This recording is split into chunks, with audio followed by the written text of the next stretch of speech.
Good afternoon, everybody, or good morning for some people on the West Coast, like one of our guests. Mark is talking to us from California today. Gary and I are in Rhode Island. It's a sunny, humid day here, and I know it's a sunny day and probably not so humid for Mark. We're going to be getting started in about a minute. We have hundreds of people that have registered for this particular conversation between Mark and Gary, and we're very much looking forward to being able to share this information with you. So if you could just be patient for another 60 seconds or so, and then we're going to get going.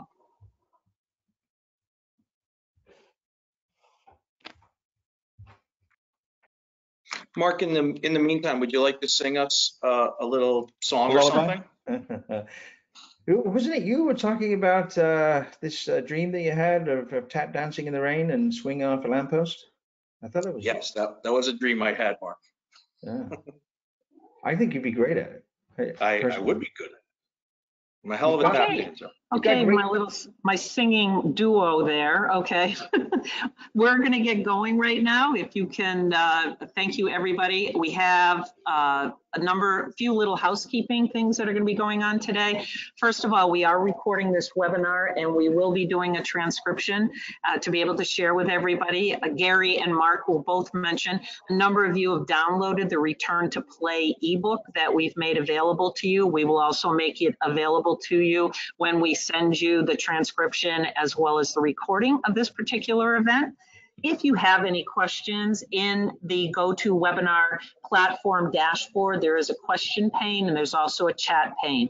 I will be monitoring all the questions that are in here, and as we continue, I will interrupt Mark and Gary, or we will wait until the very end to be able to answer any specific questions you may have.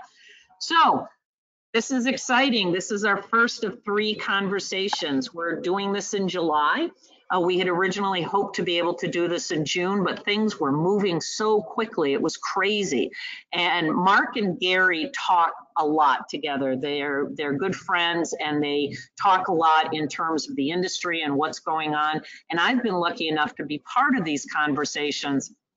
And in preparation for this particular webinar, I went out and I asked 270 people, how different will school and league sports be for the upcoming school year? And the 3.7 rating was out of 5, 1 to 5, meaning the 5 meaning drastically changed. And then I asked that same question 3 weeks later to 654 people. And in 3 weeks, that had moved up. That had moved up another 10+%. So people believe that this is going to be very, very different for everything. I'm going to turn this over to Mark and Gary, and we're going to talk about some other research that we've been sharing together. Mark, one of the things that you had mentioned is this fact that 50% of parents indicate that their kids are now spending 50% less time. Would you like to talk a little bit about that? Good morning, and thanks for everybody joining, and thanks for the invitation to you and Gary and the SquadLocker family. It's a pleasure to join with you. It's a crazy moment. I'm driven by a couple of comments from the past. This is kind of the best of times and the worst of times in many ways. Obviously, we're living through a very difficult time in youth sports, and the pandemic has caused that. But it's the best of times because, as Herb Brooks said, this is great moments come from great opportunity. The ability to reimagine youth sports is amongst us. But there are some concerns, and this survey says that 50% are spending less time playing sports, clearly, but also 20%, thanks to the Tom Ferry Institute, there's a Freudian slip, but the Aspen Institute run by Tom Ferry are saying that they've lost interest in playing and won't come back, 20%. There's also this concern that other people have in youth sports that 18% of players, which has grown 2% every year for the last 5 years, have had a first-time experience and not come back to sports regularly. So I think it begs the question, is this the time to reimagine both from a short-term and a long-term and modernize what we're doing in the sports business? And I think we're at that stage where it's a great opportunity to reimagine what we're doing. Right. So the reimagining component of this, Mark, this is something that Gary speaks to all the time. How do we take a look at this on the short term? For example, we know that there are some sports leagues that are doing intramural. They may not be doing school leagues, that sort of thing. How are we dealing with that, Gary, at SquadLocker? Yeah, thanks, Gene. So, at SquadLocker, the current market dynamic is, as Mark indicated in the beginning of the discussion, it's very fluid. And so, due to the tremendous amount of uncertainty about whether programs will be permitted to play and whether parents and players are comfortable and confident with it, seeing our customers, meaning SquadLocker serves administrators of these programs, coming to us with all sorts of new demands. These demands put an enormous amount of pressure on timelines. And so SquadLocker is actually really well suited to manage this dynamic. We've been lucky enough to partner with companies like Augusta, where they've placed their inventories into our warehouses. So we're prepared to deliver relatively quickly compared to the industry standards. We're currently shipping orders in as few as 3 days.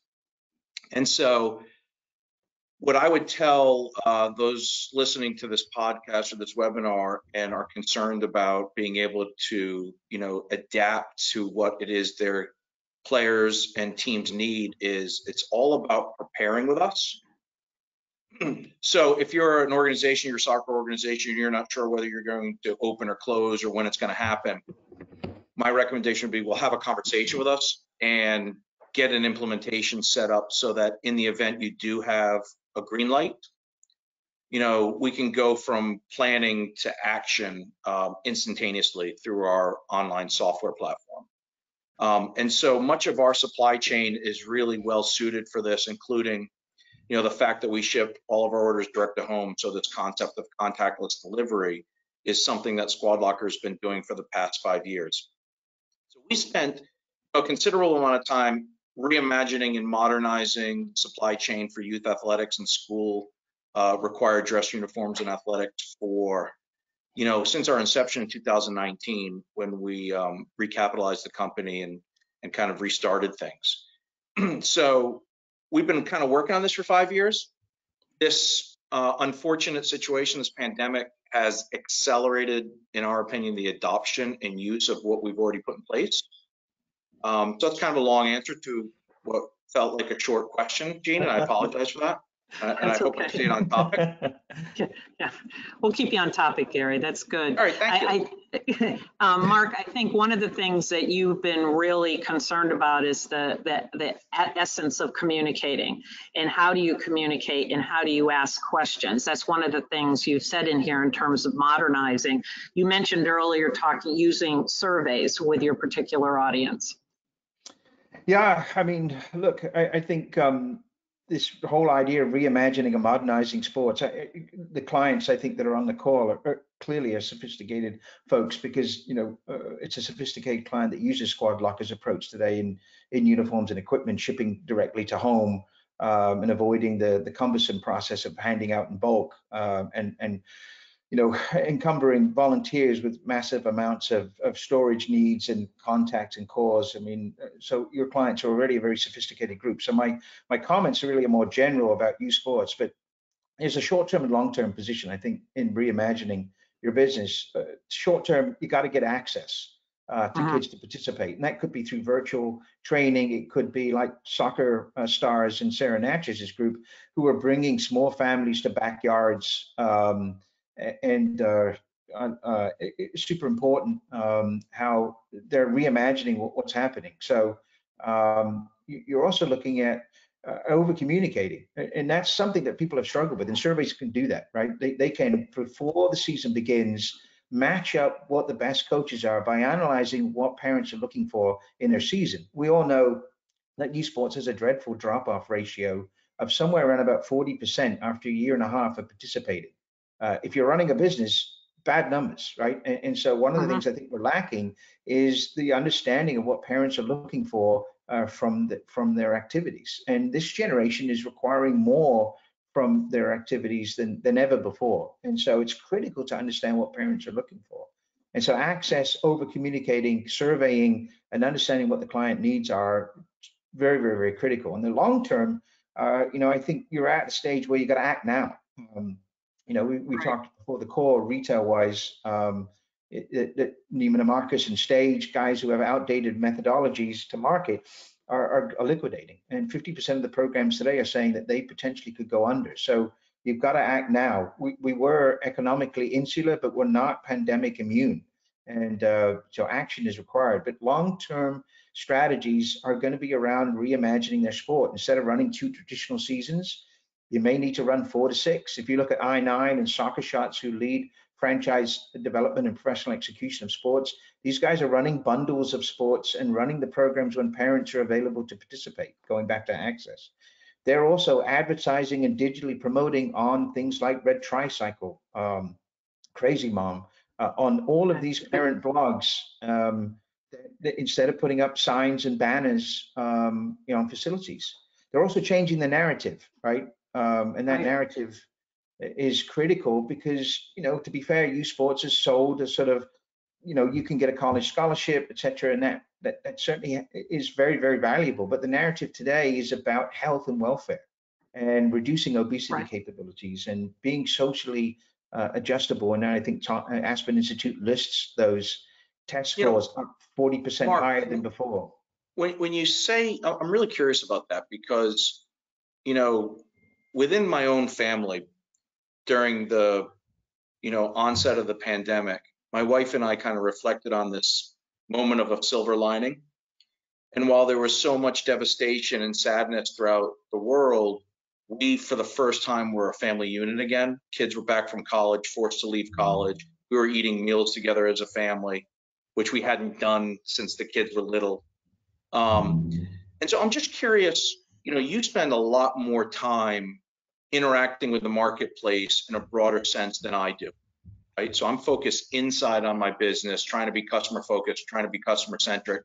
Your role is kind of the ambassador of Augusta Sportswear, and you're out in industry events, you're communicating with high level thinkers throughout the marketplace. One of the things that I was always frustrated with about youth sports was this enormous amount of pressure that both parents and unfortunately students felt on this unattainable track towards professional play or a massive entrance into an Ivy League scholarship or some huge prize associated with the path of participation, right? And as a parent, and some of my kids were decent athletes, one of them was an all-state lacrosse goalie. I never wanted the kid to feel like, hey, you're at work, you're effectively at work, and you've got to hit this goal, you've got to hit this destination. And when you look at the Aspen Institute of, less likely to smoke during pregnancy, and I by the way, that's with both genders, right? Higher likelihood to go to college, lower levels of depression, higher self-esteem, mental wellness and physical wellness. Right? You talk about prizes.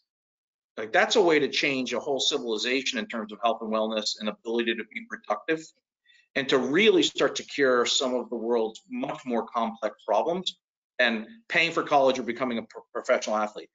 And so I'd love to hear what you think, and this is a really interesting question, one that I've been kind of churning with, is like, is there a silver lining moment here to redefine what sports means to kids and get off of this hard driving track to this 1/10 of 1% or 1/100th of 1% that becomes a professional athlete, and or this massive burden that parents are putting on kids to, you got to get a scholarship? I mean, is this an opportunity to say, hey, it's about play, it's about enjoyment, it's about learning to collaborate? Because that's like the SquadLocker culture for us is about being in a position to help those administrators do the things that they love, which is invest their time and energy and mentorship into kids. And I'm wondering, is this a transformational moment in time in youth sports around that? And can we make it about the Aspen Institute things as opposed to the finance and the startup? I'd love to hear your thinking on that. Well, I think you're 100% right. I mean, Tom Ferrer at the Aspen Institute has certainly struck a chord. We're grateful members of the Aspen Institute, and Tom has done some stellar work. First of all, I'd say there's nothing wrong with elite play today. It serves a fantastic purpose. Both my kids played at high levels, and we invested heavily in their excitement and journey in youth sports. I think though the narrative behind, let me backtrack. The challenge is going to be 85% of parents say today they want to participate in sports, regardless of the ethnic background, and only 36% are playing. That 49% gap is a massive question mark for all the people that are on the call today. So the question is, what's going on with the 50% of people that are not acting on their demand? And I think there are a couple of things that you've illustrated. One is, I'm not sure the narrative is right today in developing youth sports go-to-market strategy. The things that you pointed out about obesity, test scores, etc.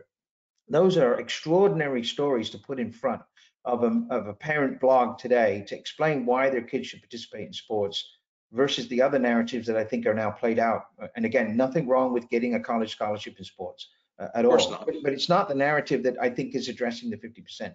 The second thing that I think is most critical to your members and your clients on the call is take a good hard look at how you're treating your first-time consumer. I know how you treat your consumer with the most tender care that you can give, because I've been on the end of phone calls from you about shipping things quicker. So I know that you care deeply, right? And I know that people on the call care deeply. But if you take a look at the first-time player experience, it's generally with the least qualified coach.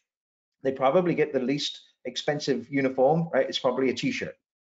They play on the worst part of the fields. They get the back end of the schedule. They register in March and April and don't hear until August. The parent has very little authorship in the program. They don't have a lot of input in it. And that's probably today not acceptable to the generation. Your children's expectation for their children are going to be dramatically different than they were for mine. I was just happy to get them on the field and participate in any way, shape, or form. Today, teaching is a science. They want to see the coach bend on a knee and go make eye contact with their child. They want a teaching process. It's not just about participation. It's just about getting a high level of value from the event. And I think this is where the opportunity to modernize and reimagine narrative, go-to-market strategy, and investment in the first-time player experience, I think are pretty critical factors. Great. I appreciate that, Mark.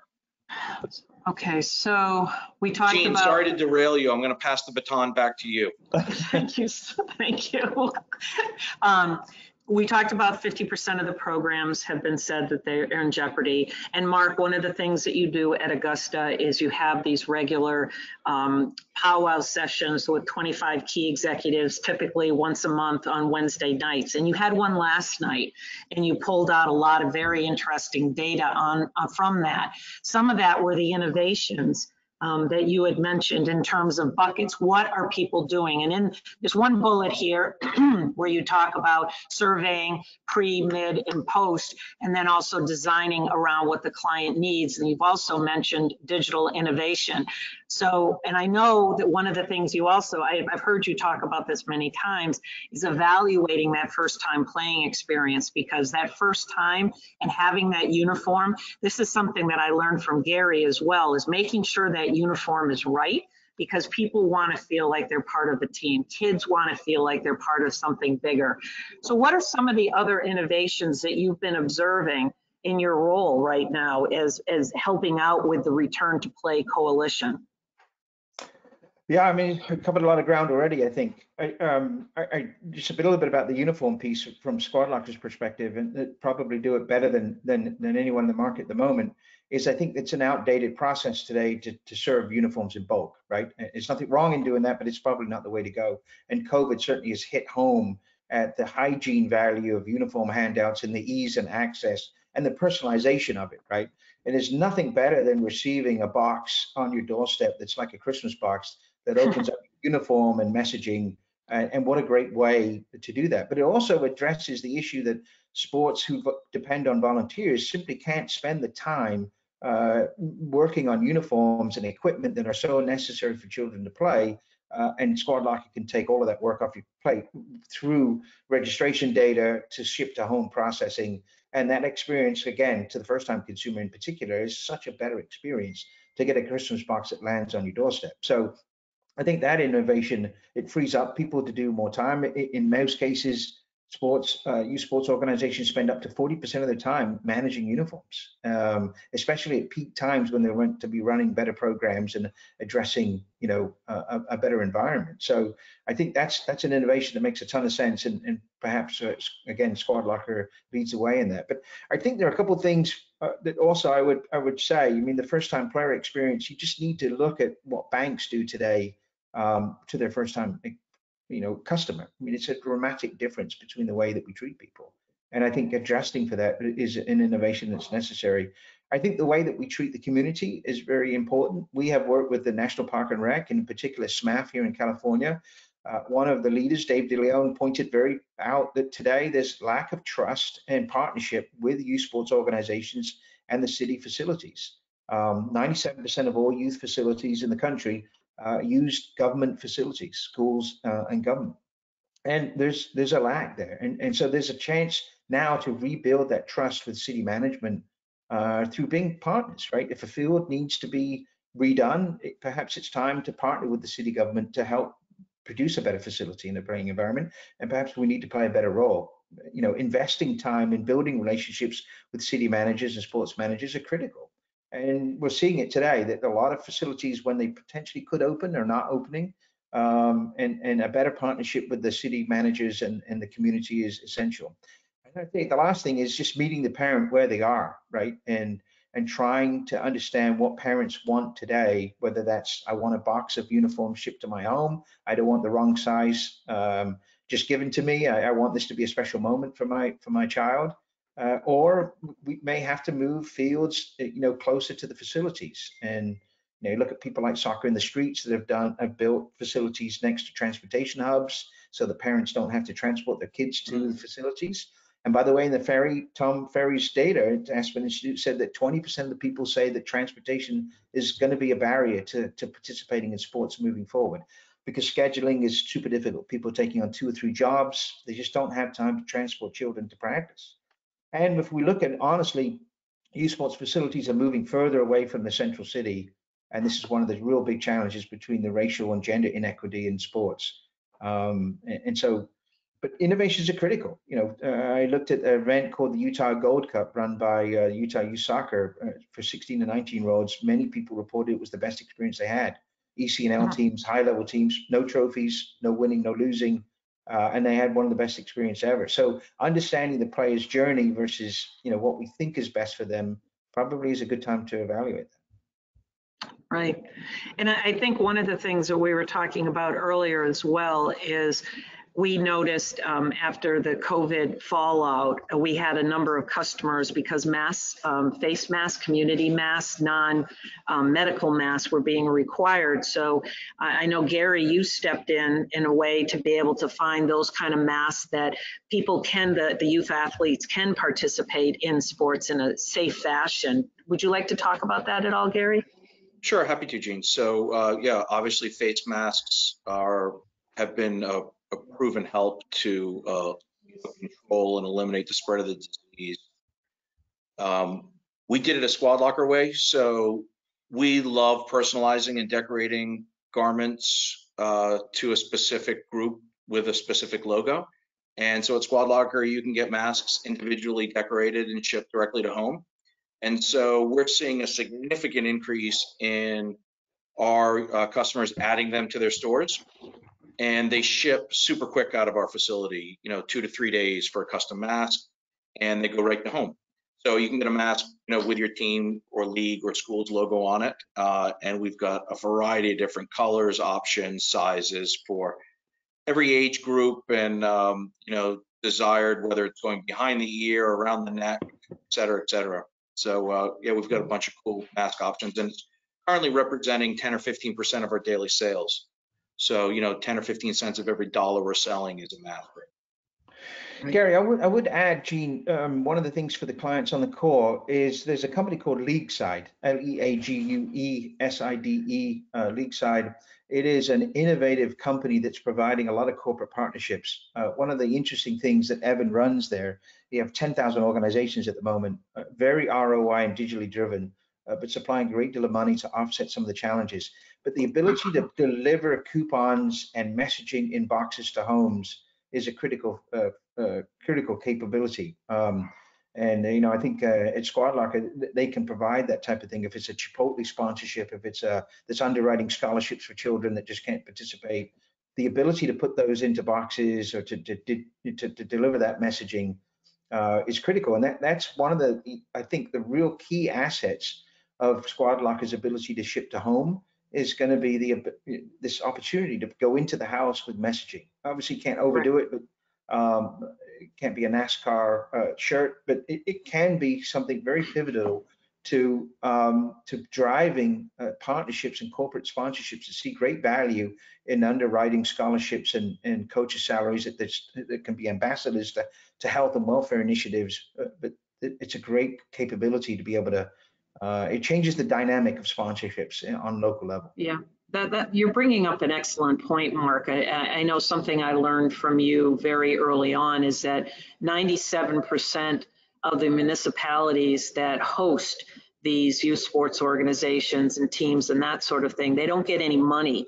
And as these towns and communities are being financially disabled by the pandemic, how can we help support them so children and adults can play? We do have a good question from Stefani here. I'm not Stephanie, I'm going to say Stephanie or Stefani, I don't know. This webinar is focused on youth sports.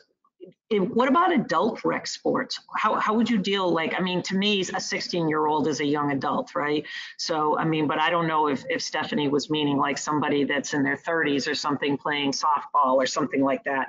How are we going to be able to impact them? The concept of there's 100,000 youth athletes in the United States. Chances are there's 100,000 adult athletes in the United States as well on some level playing various intramural sports. How would we address that?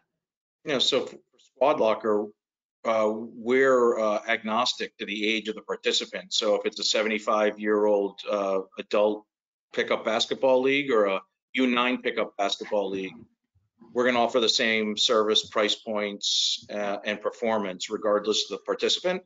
And I would even argue that in the adult space, it could be potentially even harder to get everybody at the same place at once. So for that type of organization, I think SquadLocker is really well suited. It's a completely online experience, and we do ship to individual players and parents or participants directly to their home. So from my vantage point, it's kind of a no-brainer for us.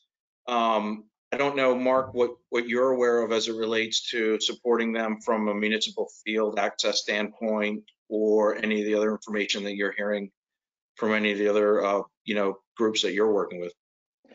Yeah, adult sports has become the domain of privatized programs that are executing adult sports, like Vavi in San Diego, for example. You're seeing a dramatic uptick in well-organized and professionally executed programs, good scheduling, great communication, and that business is growing significantly. Obviously, COVID is affecting the adult population more significantly than youth, especially under 10. And so some of those programs are shut down. But I think this is about cost, right, for adults, and getting starter kits for them are pretty critical, and shipping them home and giving them complete access and early access to that, I think is essential. But I see adult sports growing significantly, if not doubling, in the next 2 or 3 years. And I think what you're going to find, and this is one of the things coming out of the National Federation of High Schools, is that intramural sports are going to be critical, right? Again, this pathway of the elite player accessing varsity, schools, I think, will go towards a much more aggressive intramural program. And there's an organization called NIRSA, NIRSA, that does a ton of work on intramural sports in colleges as well. And I think that part of the market is going to grow tremendously. You also had this chart talking about participation in youth sports, Mark, that I just put up on the screen. I don't know if you want to talk about it on a regional basis and how things have changed in a matter of months. Yeah, I think you would not anticipate that participation number or registration numbers are expanding in the Northeast, given the fact that it was, arguably the worst hit. But I think it speaks to the discipline that youth sports and adult sports in this case have, have approached the business, right? And we do think that college football will start, and for the most cases, high school football will start. California announced yesterday that they're pushing all high school sports back to December and basically squeezing 3 seasons into 2. So Texas is not going to follow that, but New Mexico did, Virginia did, as those that are in that area will know. So there is this kind of fear that high school sports will probably not completely go off on time, but may get pushed into a second season. But I think it's interesting to note that if you look at the numbers, the registration, the demand is there. 85% of parents want to participate. They've just got to find a way to get to the field, and they've got to trust the environment that operators are putting together. So I think it's really good news. It's still, right? It's best of times and worst of times. I think the best of times are that people desperately wanted to participate. And if we can reimagine it and modernize it, I think participation levels are going to be higher 2 years from now, 18 months from now, than they are before the pandemic. And this is a great moment in time for us to really innovate and reimagine. I like that. I like that a lot. We were talking earlier about the potential bill that's in the House right now, and they're about 30 votes away from passing it on to the Senate right now. It's something that is getting some traction. And you learned that last night, you said. Reach out to your congressman. Reach out to your senator. Yeah, I mean, they're getting hammered. Let your voice be heard.